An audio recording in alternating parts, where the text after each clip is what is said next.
Sin lugar a dudas, los costos militares de Israel están subiendo demasiado. Quizás Benjamín Netanyahu no consideró que la situación económica de su nación se encontraría en un, digamos, leve problema. Ni siquiera van 2 meses del conflicto y parece que los costos militares están obligando al gobierno de Israel a recurrir a la deuda para financiarse.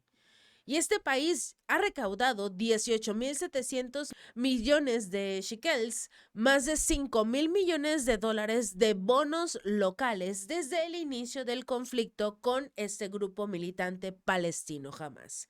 Según un informe de Bloomberg, llama mucho la atención que el Ministerio de Finanzas reconociera que el conflicto le está costando a la economía de Israel alrededor aproximadamente 270 millones de dólares cada día. Ni siquiera la guerra entre Ucrania y Rusia. Leader Capital Markets, una potencia de asesoría financiera con sede en Tel Aviv, ha llegado a considerar que el precio fiscal general para 2023-2024 podrían llegar a ser 48.000 millones de dólares. Algo que, sin lugar a dudas, no tenía contemplado Benjamín Netanyahu al momento de digamos, hacer una guerra contra Palestina. Israel probablemente tendrá que pagar 2/3 de los costos totales de esta guerra. No tiene los amigos, los aliados, a pesar de que Estados Unidos podría llegar a pagar el resto, no tiene como tal el apoyo de la comunidad internacional, tal y como lo hizo en este caso Ucrania, porque la diferencia es que Ucrania es el Palestina. Ucrania es el que fue invadido, digámoslo así, por Rusia. En este caso, Palestina es quien ha sido no solo invadido, sino también han desplazado a millones de ciudadanos palestinos, los han arrestado y bueno, la situación actual en la cual la mayoría de las naciones están tratando de señalar o calificar a Israel como un estado terrorista debido a las acciones, a los ataques contra hospitales, contra escuelas que fueron los últimos, contra refugios, iglesias, mezquitas y sobre todo incluso zonas que se supone son seguras porque son de la ONU. Habían algunas escuelas que eran utilizadas como refugios por parte de la ONU y la ONU envía, por así decirlo, una señal, un GPS como una ubicación, a ambos bandos, tanto a Israel como a Palestina. Y les dice, a ver, nosotros vamos a estar aquí, somos la ONU, hola, no puedes atacar aquí porque es una zona neutral, es una zona segura a nivel internacional.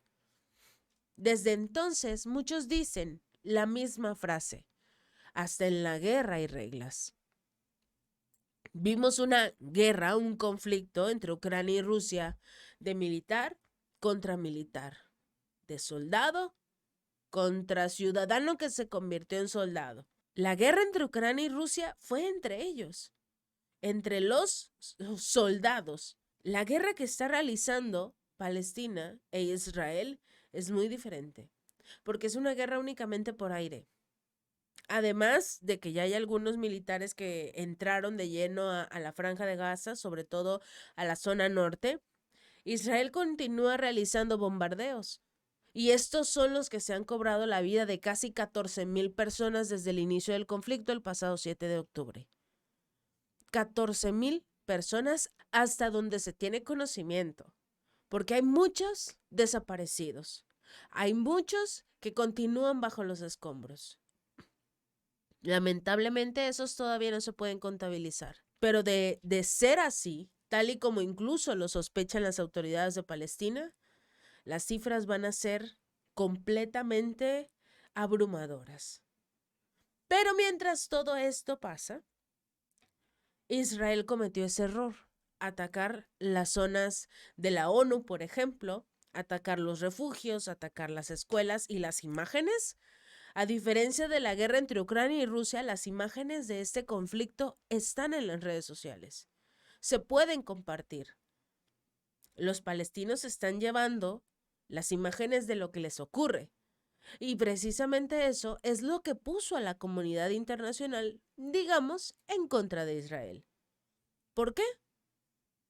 Porque todos lo están calificando como un genocidio posible. Pero el detalle es que entre esa, digamos, ese rechazo fue lo que ha obligado a Israel a pagar su propia guerra.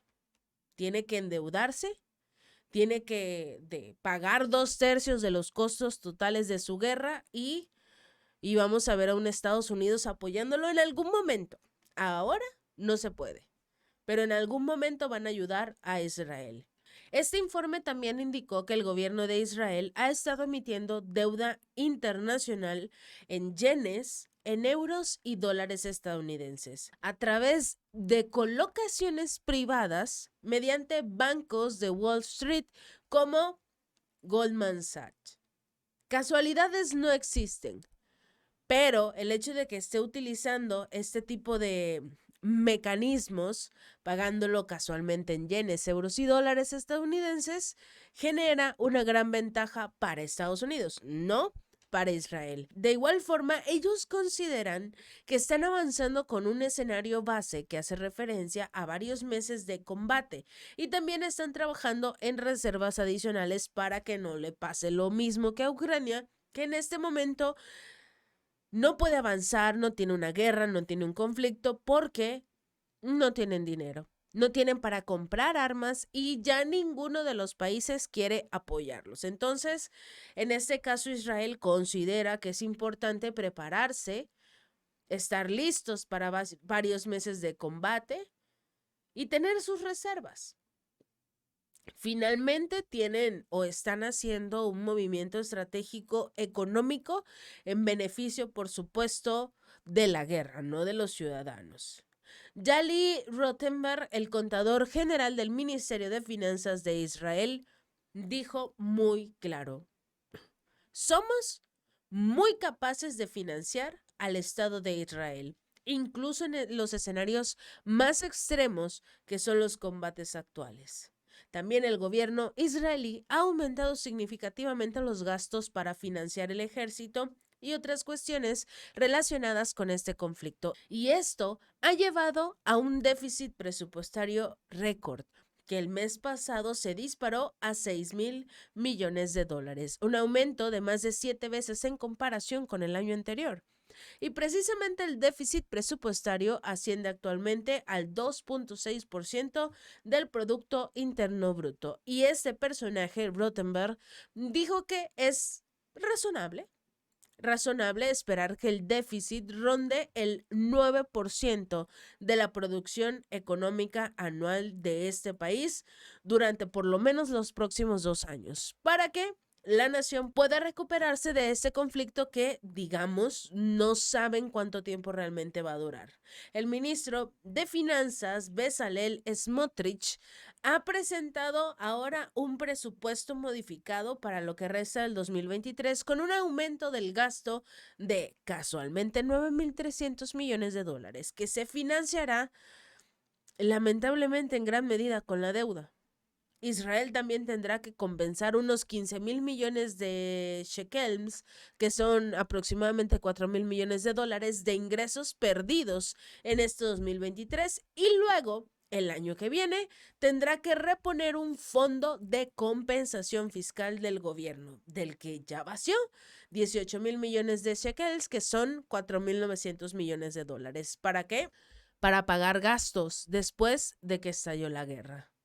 Según se informan, las emisiones nacionales de Israel representan más del 80% del total, ya que se enfrenta a un mercado extranjero cada vez menos acogedor porque nadie quiere hacer negocios en este momento con Israel. Y los costos de asegurar los bonos soberanos de Israel contra un default se han duplicado aproximadamente desde el ataque de Hamás el 7 de octubre.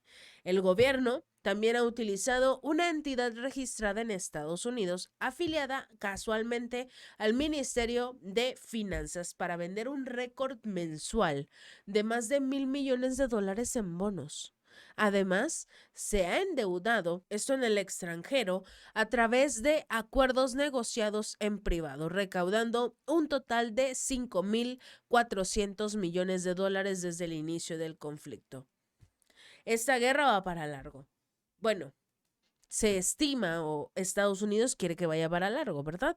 Pero es muy probable que acabe pronto. Ya vemos, incluso lo comentábamos en un video anterior, la participación del grupo de los BRICS, la presencia que va a tener este grupo en este conflicto. Y si Israel quiere venderle todo a Estados Unidos, adelante. Si quiere, como tal, entregarle en manos llenas la nación, el petróleo, el gas de este país a Estados Unidos, es cosa de Netanyahu. Pero que no se meta con el petróleo y el gas que tiene la franja de Gaza. Porque todos sabemos que eso es lo que le interesa. Si este video te gustó, no olvides darle like y compartir. Nos vemos la próxima.